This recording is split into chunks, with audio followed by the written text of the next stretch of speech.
رسول اللہ صلی اللہ علیہ وآلہ وسلم آپ نے فرمایا من تعظم فی نفسه او اختار فی مشیت لقی اللہ وهو علیہ غضبان، جو شخص اپنے آپ کو بڑا سمجھتا ہے اور اپنی چال چلن جو ہے اٹھا کے چلتا ہے اور گردن اس طرح رکھتا ہے کہ جس طرح اس میں سریا ہوتا ہے، تکبر اور گھمنڈ سے چلتا ہے، رسول اللہ صلی اللہ علیہ وسلم آپ نے فرمایا لقی اللہ وهو علیہ غضبان، قیامت کے دن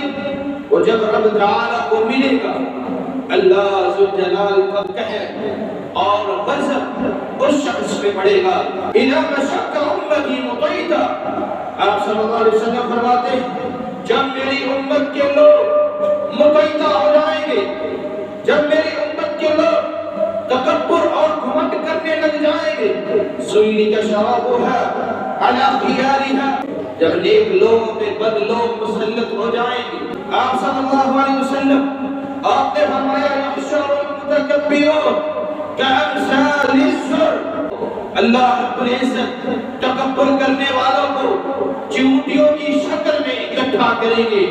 اور پوری کائنات کو ان چیونٹیوں کے اوپر سے گزارا جائے گا۔ یہ وہ لوگ ہیں جو تکبر کرنے والے ہیں، گھمنڈ کرنے والے ہیں۔ اللہ رب العزت ہمیں تکبر سے محفوظ فرمائے۔ اچھا لباس پہن لینا یہ تکبر نہیں ہے، اچھے جوتے پہن لینا یہ تکبر نہیں ہے، تکبر یہ ہے کہ انسان اپنی چال اور روانگی میں گھمنڈ اور ایسے اطراع کے چلے کہ میں زمین کو پھاڑنے والا ہوں اور اس طرح چلے مجھ سے بڑا کوئی نہیں ہے، یہ تکبر کی نشانی ہے۔ رسول اللہ صلی اللہ علیہ وسلم آپ نے سمجھانے کے لیے لوگوں کو بتایا بطور الحق وغمط الناس، حق بات کو ٹھکرا دینا، وغمط الناس اور لوگوں کو حقیر سمجھ لینا، یہ کہنا کہ میں بڑا ہوں یہ چھوٹا ہے، اس کی میرے سامنے اوقات ہی کیا ہے۔ رسول اللہ صلی اللہ علیہ وسلم آپ نے فرمایا یہ تکبر ہے۔ اور ایک دوسری روایت میں رسول اللہ صلی اللہ علیہ وسلم آپ نے فرمایا وَعَبَسُ النَّاسِ،